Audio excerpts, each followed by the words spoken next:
Hey everyone, welcome back. So doing a review of the new 4K release from Scream Factory of William Peter Blatty's The Exorcist III. I've always loved The Exorcist III and so happy, like even, when it got released in a collector's edition, the Scream Factory did, the Blu-ray collector's edition just from a few years ago. And of course now we have it in 4K. Not a whole lot has changed. I mean, basically, there's no new extras or anything. Pretty much, it's almost identical to their Blu-ray release. I'm not really going to talk too much about that. The main new thing here is pretty much the 4K disc and the new transfer that's also on the included Blu-ray. Now the Blu-ray is Region A locked, so those of you outside of Region A territory, I forget which countries, I know it's US and Canada, but I think a couple other countries are as well. Just do keep that in mind, obviously 4K region free. Now all the extras are ported over from the previous special edition, which I'm glad they're all here because, again, if for some of you who are upgrading, who have the older Blu-ray release, it gives you the option if you want to kind of sell off your older release because you're not missing out on anything. And one of the cool things, obviously, is the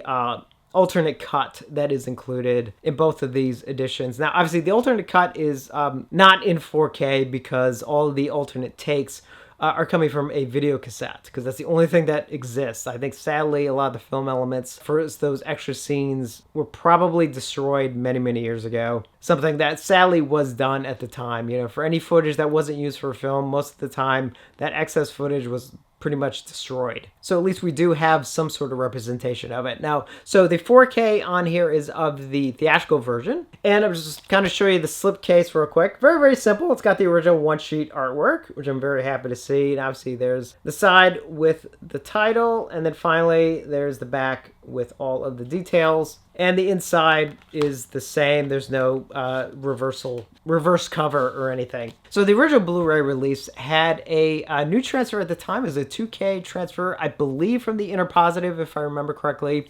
This new 4K release, as well as the Blu-ray that's included with it, does have a brand new 4K scan from the original camera negative. And I will say it actually looks really good. It's a very solid 4K presentation. You can definitely see the benefits of the new scan, the benefits of watching it in 4K. All the audio is the same. So for example, it does have the original 2.0 stereo theatrical mix. Thank goodness, we need the original theatrical mixes on all these releases. But also has a 5.1 remix, which does sound very good. Now, one thing I will say, I kind of wish, only because they have done this for a couple of the other releases, I actually wish they gave this a Dolby Atmos mix option. Because this film has always had such a great sound mix to it, and I think it's one a lot of times really utilizes some of the stereo elements, and I think that would have been a really kind of fun one to actually have a Dolby Atmos mix done. Not going to take anything away from it, but I just mean only because they did do it for a couple other releases. I think this one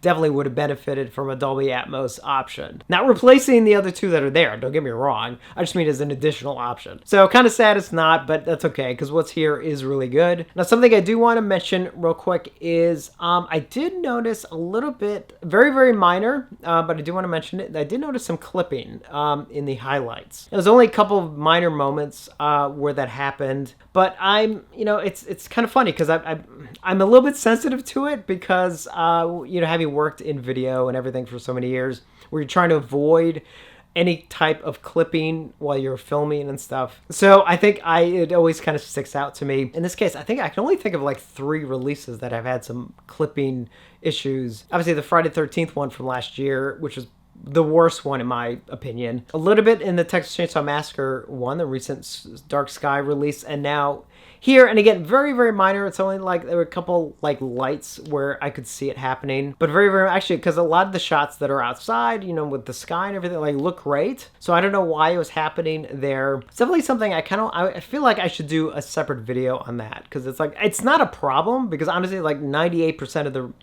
releases that we've gotten, haven't had that problem. I kind of want to mention it so that it does not become a problem. Just something for companies to hopefully keep an eye out for. So again, minor issue, but I do want to mention it. So yeah, actually not too much more to say. So let me just kind of dive into my score. So as far as the picture goes, I was going to give it a 4.5, but actually I think I'm going to give it a 4. Only because I don't know why. It looks so good. Yeah, there's that little bit of clipping.